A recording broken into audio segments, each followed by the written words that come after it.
Okay sir, ಕೊನೆಯದಾಗ ಇವತ್ತು meeting ಮಾಡ್ತಾ ಇದ್ರಿ, ಇನ್ನು 3 ತಿಂಗಳು ಇದೇ ರೀತಿ ಮಳೆಗಾಲ ಶುರು ಆಗ್ತಿದೆ, ಇನ್ನಾದ್ರೂ ಯಾವ ರೀತಿ ಕ್ರಮ ಕೈಗೊಳ್ಬೇಕು ಅಂತ ಹೇಳಿ ಅಧಿಕಾರಿಗಳಿಗೆ ಸೂಚನೆ ಕೊಡಿ. ಈಗಾಗಲೇ ನಾವು ಈಗ ನಮ್ಮ ಮಟ್ಟದಲ್ಲಿ we are going to be calling a meeting after this. First ನಮ್ಮ ಇಂಟರ್ನಲ್ ಡಿಸ್ಕಷನ್, ಈಗ ನಮ್ಮ ಉಪಮುಖ್ಯಮಂತ್ರಿ ಅವರು ಸಹ he has suggested that he will have a discussion with all the teams.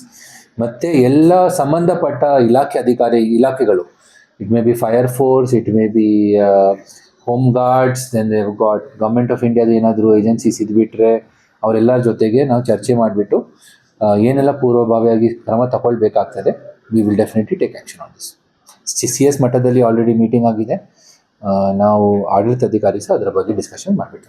ನೀವು ಡೆಬ್ರೀಸ್ ಎಲ್ಲ ಎಸ್ಪೆಷಲಿ ಪ್ಲಾಸ್ಟಿಕ್ ಬಗ್ಗೆ ಹೇಳ್ತಾ ಇದ್ರಿ, ಹೇಗೆ ಅದು ಅಂದ್ರೆ ಇಲ್ಲ ಏನಾಗ್ತಿಲ್ಲ, ವಾಟ್ ಈಸ್ ಹ್ಯಾಪನಿಂಗ್, ಬಟ್ಟೆ ಪ್ಲಾಸ್ಟಿಕ್ ಅದೆಲ್ಲ it keeps coming in to the, you can see it now.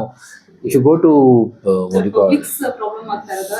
I don't know ಅದು ಹೇಗೆ ಬರ್ತಾ ಇದೆ ಗೊತ್ತಿಲ್ಲ, but it keeps happening. We have to find a proper mechanism to ensure ಇದನ್ನು ನಾವು ಹೇಗೆ ಪ್ರೊಟೆಕ್ಷನ್ ಮಾಡಲಿಕ್ಕಾಗ್ತದೆ. ನಮ್ಮ ಶಾಮವಾಟರ್ ಡ್ರೈನಲ್ಲಿ ನಾವು ಕ್ರಮ ತಗೊಂಡು ನೋಡಬೇಕಾಗ್ತದೆ.